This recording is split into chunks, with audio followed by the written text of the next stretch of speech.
Hello everyone, Philip McCaudle again. I get an awful lot of emails asking me what equipment I use, etc. So I thought from time to time I'd show you. Now, I've been using up to now a very heavy tripod, my studio tripod, and when I go outside, we manage to get it. My wife carries it as well as the camera bag and the lenses bag, but she's getting on a bit, so I thought I'd better get a lightweight tripod. So here it is. I found it and I love it. And as I say, I don't usually promote products, but I'll promote this one because I think it's very, very good value. So it's made by K&F Concept and sold by a company called Kent Faith. www.kentfaith.com. Now I'll show you the part. Look at it. You won't believe how high this will go.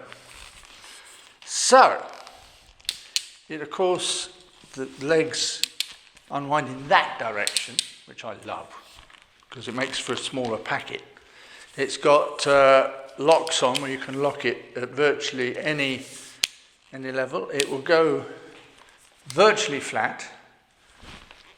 It will go there, and it will go there. So, it just clicks in at each one. Now, I'll show you it with the legs out. Hang on a minute. Up. Now this has got the twist locks on the legs. It's carbon fibre. I prefer the twist for a reason, that if I'm flying around on an aeroplane and I have to put it in the hold, when it gets thrown around, I find the clips break. And this with the twist on is much better. Now how about that? For a little packet like that, it goes pretty high. But let's have a look at this. Now, that's what I call a high tripod. As I say, it's all carbon fibre, well, most of it. All these, I suppose, are aluminium. I've got no idea, frankly. It has another advantage where I can turn it like that, so I can shoot right over the top. It has a little hook down here that allows me to put the inevitable sandbag on. So that's, I find, perfect. And of course, if I've got a ladder with me, I can use it all the way up. So that's two fantastic uses for this. But as I say, it comes in that small bag, which I find fantastic. It's got a ball head on it. Now, I've never used a ball head. I'm not really used to it yet, but I haven't made my whole decision on that, whether I should change it for something else, but I think it's just a matter of getting used to it. It seems to lock very well. It seems to work extremely well. It seems to actually have two locks on it, which I like. Yep, it has two different locks on it, so that's great. And of course it turns, goes in every direction. So that's actually, it's got a nice little release on it as well.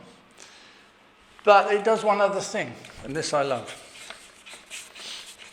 We can take the leg off. Only one of the legs is removable. And then, if we unscrew that will come off. I can either screw the head onto there, or to actually turn it round, turn the column round, so I can hang the camera underneath. Or I can take this off completely now. And in the bag, I'll just lay that on the table. And in the bag, there is that. Now, what is that? I frankly don't know, but I know what this is. And I think actually it's quite nice having that. I can't find it in the instruction book.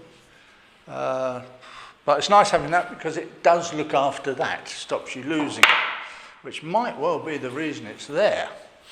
So if I screw that firstly into the leg, I'll just screw it into there.